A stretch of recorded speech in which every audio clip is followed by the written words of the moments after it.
And we're back again. All I can say is we're running a bit around and we don't follow the schedule. But welcome back. And today we have Sensei Kamal here. Welcome, Sensei Kamal. Thank you, Sensei JP. How you been? I'm well. Enjoying the tournament, and it's good to be here. It's good to see the different karate schools and in mass. It's very good for the karate community and the martial arts community in general. Yeah, thank you. But I must apologize to the viewers also. Last time we had an interview with Sensei Kamal, we forgot to put the audio on. So if you could lip read, you could have enjoyed it. But I said to him, come to this tournament and let's catch up and let's actually do the tournament now with the audio and we can talk about it. Okay. So I'm very appreciative for you to come through. Okay. So let's kick off. Tell us a bit about yourself, the Kenwyn Martial Arts, where you're from, because people know about you, but some don't know about you. Okay, well, it started 41 years ago. Kenwyn Martial Arts is now in existence about 24 years, but my career is basically 41 years.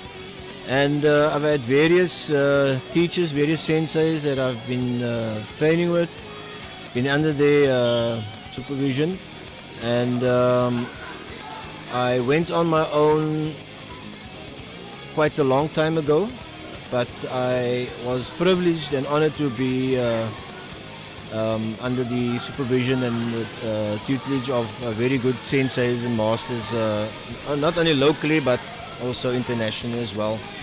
So so 24 years the dojo is running. I've been teaching full-time karate around about 30 years, and here I am today. But you don't just do karate, you do Kobudo also. Yes, Kobudo as well. I practice the Ryukyu Kobudo Shimbokan, which is based in Okinawa, Japan. And my local teacher here in South Africa is Sensei Yani, and our chief instructor in Okinawa is Hiroshi Akamine Sensei.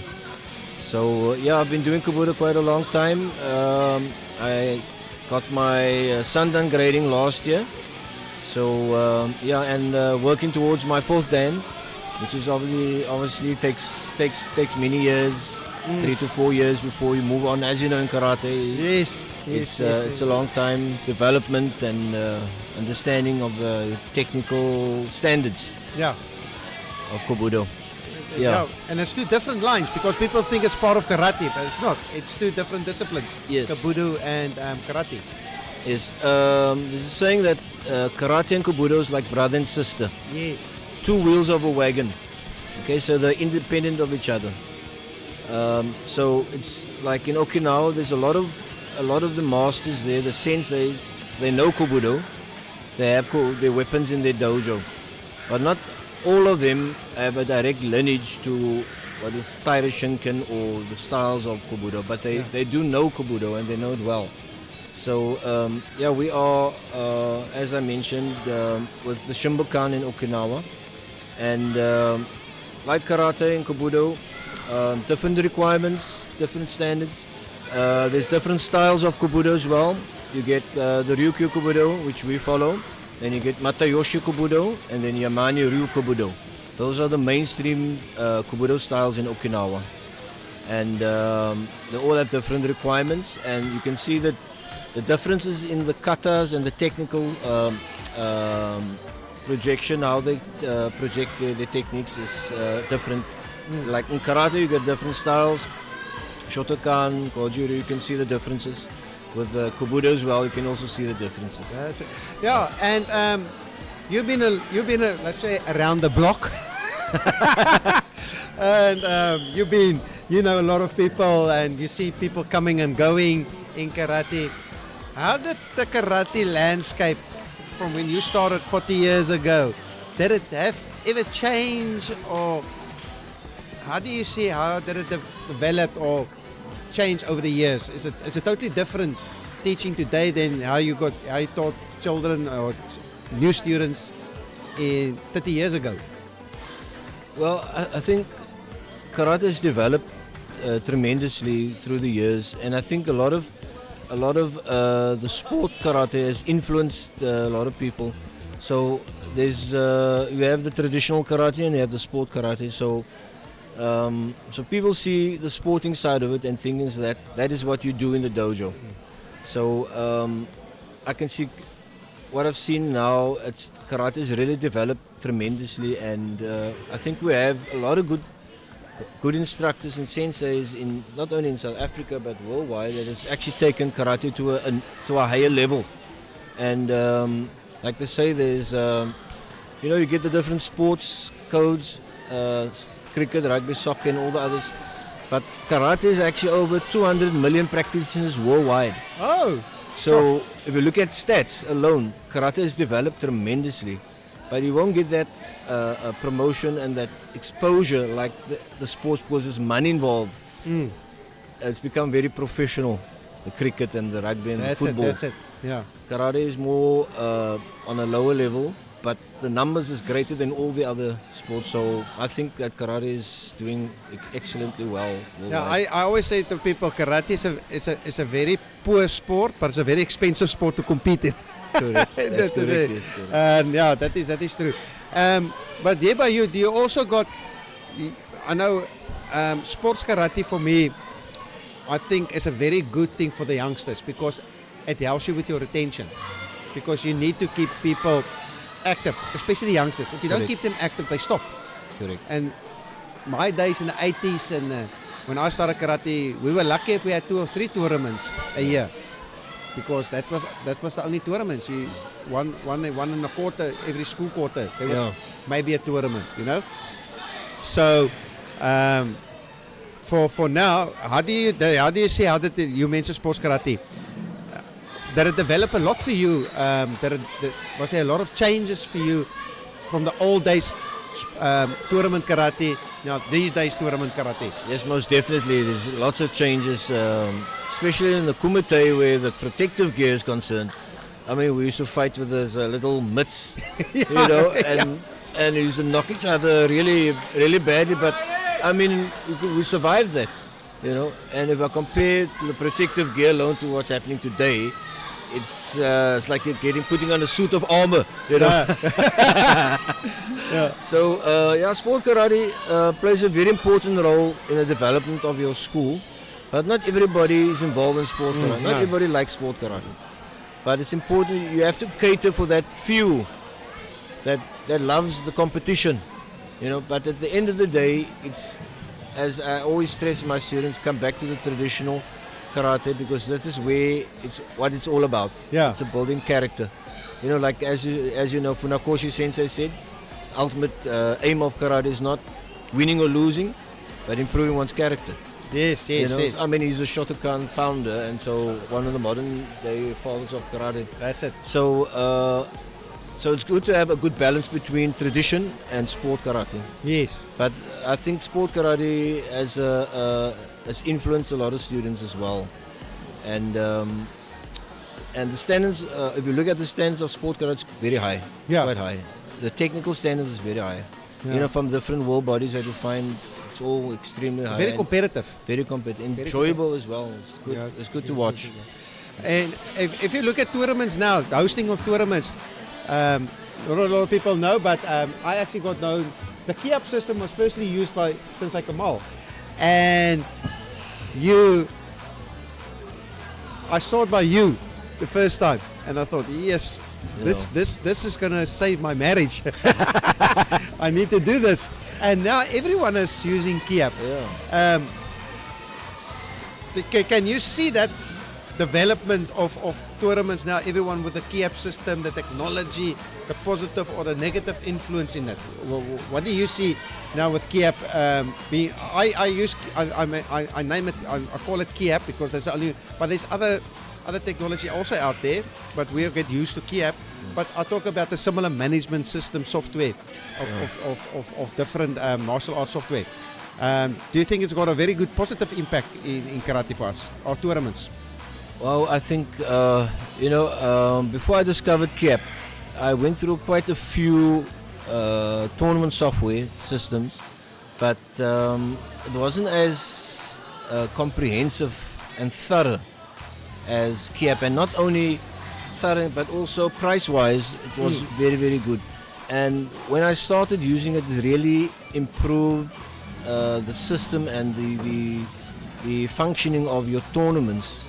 It kind of gave it a nice flow. Technology took away a lot of wastage, and we improved our timing and the running of events, the management of events really improved tremendously. And I think with when I introduced Kiap in our tournament last year, not many people knew about it. No. But I think now that everybody's latched onto it, it's really going to shake the martial arts community and bring them to this point where they can become more efficient, more functional, and more systematic in running the events, and reducing the time consumption of time wasting of tournaments, where you can actually everything works with technology. So technology today is key. That's it. And if it wasn't for Kiap, or that software, we wouldn't have been able to live stream. Now we live stream every Correct. tournament, not just the whole tournament, but every floor. We're doing now podcasting from live from the tournament. We had problems. We're learning. We're not working in the IT industry, so Yeah. It's a trial and error. we are white belts Yes, when it comes to this kind of. exactly. So I think I got graded down to yellow belt. But That's a good one, JP. Yeah, I graded myself. So I think I'm a yellow belt now, but Oh, I'm not an okay. orange belt or a green belt yet. Okay. But you get the black belts, and they latch on quickly. But I think in the IT guys that's helping me, I think they are brown belts now. Okay. Okay. But in any case, no. But get back to it. I can't see any more a tournament, especially here, without Kiap and live streaming. My parents will find it boring Yeah. because they want to see the live stats, everything live. Everything is there on the phone. You can watch it. You can follow the points and all of that. So I don't know if you agree with it, but I think this kind of software is changing the landscape of how tournaments is going to be held for, especially martial arts. Yeah. I think since you've introduced the Kiap into your events as well, I think it's has never been done before.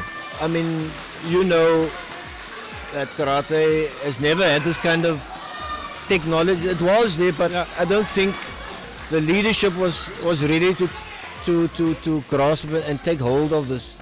You know, so what I see now is using the technology to promote the martial arts community. It is going to have a tremendous effect on marketing karate in South Africa and amongst the local community as well. So I must take my hat off to you, Sensei JP, for really pushing it to the next level. You know, to the next level of podcasts and live streaming, because you need manpower to do all this. And I think you're doing an excellent job with your team that is running the event as well.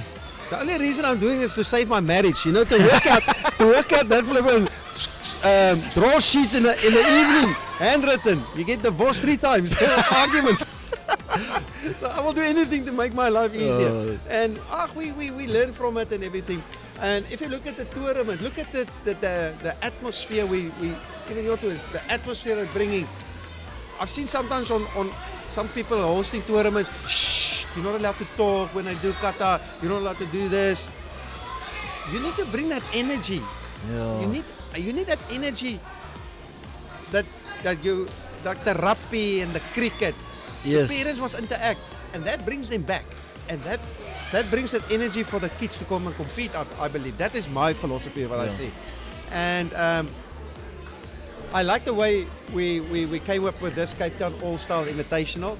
Now we're seeing Kung Fu guys competing here. We're seeing Tang Song Do guys competing here. That's good. We're seeing karate. So where all the martial arts came from, Korea, Japan, Okinawa. Let's call Okinawa because even if it's part of that's Japan, actually Okinawa is actually the birthplace of karate. birthplace. Yeah. You got karate from Okinawa, karate from mainland Japan. That's right. You got Korean, and you got Chinese karate. Yeah. Yes, I've seen that. Yes. It's just bringing that new taste of flavor. Why do you want to eat every night the same fish? Go to a restaurant. There's no chicken. There's a steak. And there's fish to look at, you know? That's a good analogy. So that is how I see it. I don't want to get bored to say, I want to say, hey, this is and I think the kids love it to see new things and say, oh, look at this, look at this, look at this. We really enjoying this. Yeah, I think with the different martial arts that is here present, it's creating a different atmosphere and a different vibe, as you mentioned, and that's what we want to create because the people find karate tournaments very boring. Yeah. I mean, it's not like watching a football match or a rugby match. So the atmosphere and the vibe is very important, and I can see it taking place in our local tournaments, in the Cape Town All Styles and other events. In the past, it's never been like that. You know, we've had many. I mean, you know, the tournaments that we had. It was just going to a tournament and doing your job and going home. That's it. The atmosphere was very, can I say, low key. Low key, yeah. Very low key. So again, I say that your strategy or your strategic plan to promote martial arts and karate in locally and nationally is on key. You're doing the right thing, and that is, we can see it. You know, so again, I must commend you, Sensei. No. Because I mean, all the years I've been involved in karate, there's very few people that as forward thinking and progressive in thinking. The old guys never used to have this kind of mindset, you know. But you know, I'm getting old now. I'm over 50 already. My goodness, only 50. I just turned 60 last month. I thought you were 52. We wish you. And last one, Wukuf. You joined Wukuf last year. That's correct. And how do you experience it? And how did you experience your first Wukuf essays? Well, I can say there wasn't a lot of pressure, a lot of tension. Everybody was relaxed and enjoying karate like it should be. In the past, there was a lot of tension and a lot of politics, and that kind of damaged the art because of power struggle and everybody, the egos all on an ego trip. You know, with the Wukuf, everybody seems they're totally different, or the opposite. They seem have more humility and more respect. You know, and they are more friendly as well. So yeah, I see a good future for Wukuf, and we can go places, you know, and hopefully we can get it approved by Martial Arts Africa, and we're still working on it. Yeah, and I think with the right people in charge, we should be getting to that station very soon. But in any case, I know we were busy, we were running late with all the podcasts. I really appreciate you coming through and spend some time again to catch up with it. But this is not going to be your last podcast. Hopefully, we will always come and catch up and everything. And I just want to say thank you for the time, and you can go and enjoy it again. Maybe you're gonna. I saw you said they called you in for judging and everything. I was judging. So keep a low profile, huh? No, Sensei JP. The podcast is also something else, which is a great feature into the tournament, which is very new. Yes. Other tournaments locally over the years has never had something like this. So well done for that as well, for the podcast. You know? So it's a great initiative you started. It's just to introduce the people. Who is everyone, you know? Yeah. How's everyone? Like we can see what people are seeing while we're podcasting. Yes. You can see yourself. Yeah. Just sitting on the opposites, looking at the crowd and everything. Yes. But I just want to say thank you very much for this time. Thank you very much for chatting to you. And may you enjoy the tournament further. And if I walk past you, we will catch up and chat later. Thank you, Sensei JP, and thank you for inviting me to do the podcast. Although we've redone it. Yeah, So but now we've done it with audio. I hope I'm not muted again. That will not happen, I promise you. Thank you, Sensei JP. Thank you Thank you for very much. appreciate it. Thank you very much. Thank you. Thank you.